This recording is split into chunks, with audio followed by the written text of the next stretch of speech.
I'm Paula Johnson with the Kim Nagy Group.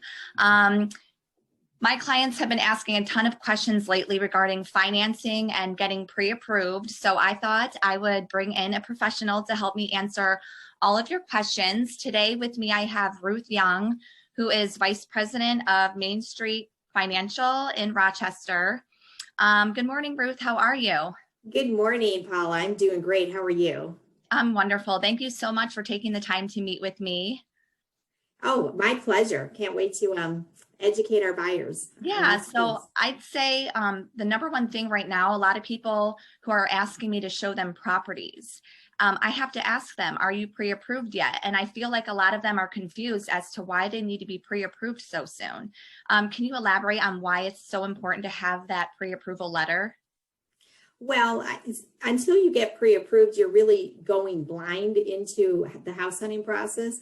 Many buyers think they qualify for a lot more than than they actually do, and then many other buyers are shocked once they get pre-approved to find out how much they actually are qualified for. I actually have a buyer that I just spoke with this week that once we got done going through numbers, their price range was up $50,000 more than what they had expected, with a lower monthly payment than they expected. So that gives them so much more buying power and opens up, a whole world of possibilities and on what kind of home they can find. So That's amazing. A lot of people try to self-diagnose, Right. physically and financially. You need an expert, and once you talk to the expert, you're ready to go.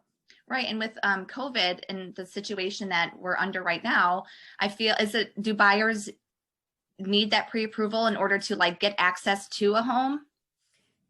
Yeah, my understanding is that sellers won't even let a buyer in their house if they're not pre-approved for a mortgage. And most realtors, from a buyer's side, they're not going to waste their time showing houses to buyers unless they know they're qualified. Right. It is the most important step is to talk to your lender.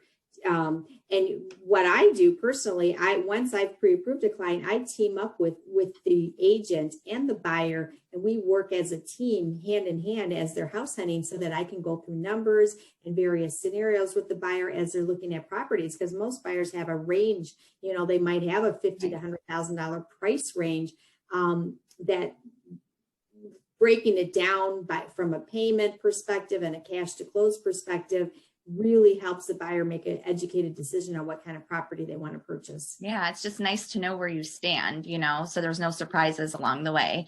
Also, I have a lot of people asking about what credit score do they need in order to get a mortgage? Yes, well, right now, the minimum credit score for a conventional mortgage is 640, and for an FHA mortgage, it's 620.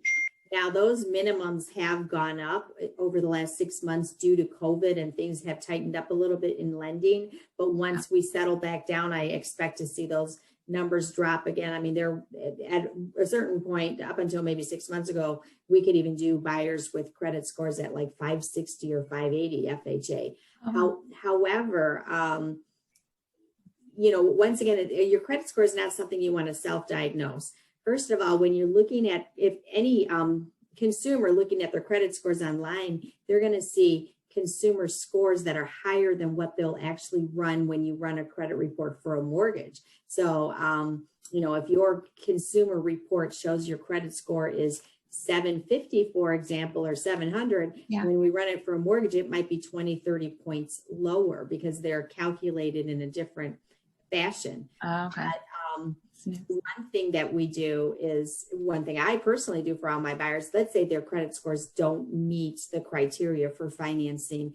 I show that buyer how to improve their scores, and I'll give them steps to take so that they can, in fact, get their scores to the level where they need to be so they can get financing. And sometimes it's a matter of a week or two to get that done. Really? Sometimes we got to put them on a 6-month plan, but we can get it done. That's great. Wow, that's such a great tool for so many people who are concerned about that. What about down payments? What type of down payment should people save for?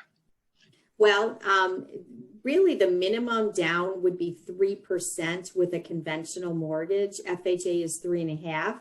But so very minimal down payments. There are some special programs where there's 0 and 1% down.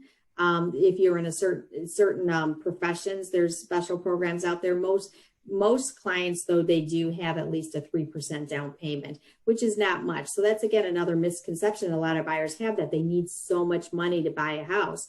But once we go through numbers, it actually is much more affordable and much less money needed than expected.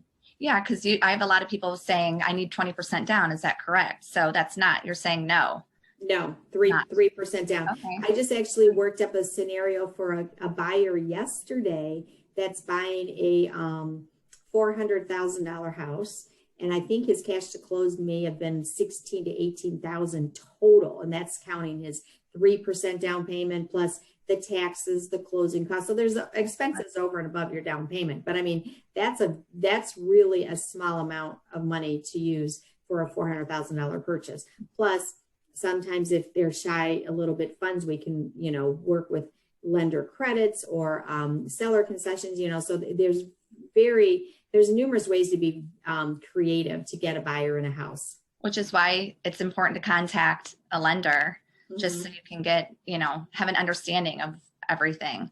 It's really important. And you've been in the business for how long? Like 30 years plus? 30, yes, I've 30 years, and I've known Kim Nagy that long. We've known each other from day one. So, definitely highly qualified.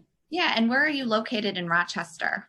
Well, actually, I'm in the Troy office now. So we have done some office consolidation. So I'm with Street Bank, and our headquarters is in Bingham Farms, but we have several locations, one being in Troy. But mostly I work from home. I do live in Rochester, and we do virtual applications with clients, or I go to, I can come to your office. Meet in Troy, meet in Bingham Farms. There's all sorts of locations that we can meet if necessary. Awesome. Is there anything else like super important that you can think of that we should share with the clients? Did we touch on everything? Yeah, if you're even thinking about buying a house, even if you're not thinking about doing it till next year, talk to me. It's always good just to have a conversation and get a buyer ready to go. And oftentimes by talking with a qualified lender, you'll find out that you don't even have to wait a year for that house, that you might be ready to go now. So it doesn't hurt to talk. And what is like with the whole financing process, what is the timing with that? Well, most lenders are really backed up right now because of volume, but Main Street Bank, we still can get a buyer from start to finish within 30 days, from the time you sign your application to close. 30 days, no problem on a purchase. So, which is typical, and that's fast in this environment for sure. It is for sure. Awesome. Well, I encourage you all to just get in touch with me. I can put you in touch with Ruth. She's one of our preferred lenders.